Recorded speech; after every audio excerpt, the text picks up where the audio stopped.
అమ్మా నాన్న అనాథల పుణ్యక్షేత్రం.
నేను కాళేశ్వరం గ్రామం మండల మహాదేపూర్ భూపాల్పల్లి జయశంకర్ జిల్లా గ్రామస్తులను. నా పేరు రామగుండం మహేశ్వర్ శర్మ. బ్రాహ్మణ సంఘం తరఫున నేను ఈ యొక్క భక్తి టీవీలో ఇట్లాంటి సంఘటనలు చూసి మేము చాలా ఇక్కడికి రావాలి, ఏదో మాకు తోచిన సహాయాన్ని వీళ్ళకి అందించాలనే దృక్పథంతో ఎన్నో రోజుల నుంచి అనుకుంటూ ప్రయత్నం చేసి ఈరోజు మీ దగ్గరికి రావడం జరిగింది. ఇక్కడికి వచ్చిన తర్వాత ఈ అనాథ ఆశ్రమాన్ని కూడా దర్శించినాము. చాలా అంతకుముందు రేకులలో ఉండే అని విన్నాము. ఇప్పుడు చాలా అకామిడేషన్ చాలా బాగా ఉంది.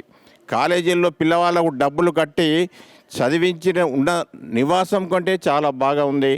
దీంట్లో 400 మంది వాళ్ళు మగవాళ్ళు, 200 లేడీసు, జెంట్స్ 400. వీళ్ళని చూసాము. వాళ్ళని చూస్తే చాలా బాధ కలిగింది. మేము చేసే సహాయం దాంట్లో ఒక చిన్న సహాయం కానే కాదు అనిపించింది నాకు. చాలా నేను బాధపడ్డాను వాళ్ళని చూసి. ఇటువంటి అభివృద్ధి చేసే వాళ్లకు దయగలిచి వీళ్ళకు ఇటువంటి వాళ్ళకి సహకరించాలని అందరినీ కూడా నేను కోరుతూ, ఇటువంటి అవకాశం ఎవరికి కూడా దొరకదు. మానవ సేవే మాధవ సేవగా భావించి ప్రతి ఒక్కడు కూడా మానవతా దృక్పథంతో ఈ ఆశ్రమాన్ని దర్శించి తోచిన సాయాన్ని అందించవలసిందిగా నా మనస్ఫూర్తిగా అందరికి కూడా విన్నవించుకుంటున్నాను. 13 సంవత్సరాలు ఈ ఆశ్రమం 13 సంవత్సరాలు 14వ సంవత్సరాలకు వస్తుంది. ఫిబ్రవరి 1 వరకు అని అక్కడ ఉత్సవాలు వీళ్ళు చేసుకుంటారు. ఇట్లాంటి దాన్ని చూసి నేను చాలా ఆనందాన్ని వ్యక్తం చేస్తున్నా. ఇటువంటి అవకాశాన్ని నాకు ఇచ్చినందుకు వీళ్ళందరికీ కూడా నేను చాలా రుణపడి ఉన్నానని మనస్ఫూర్తిగా విన్నవించుకుంటున్నాను. అమ్మా నాన్న అనాథల పుణ్యక్షేత్రం.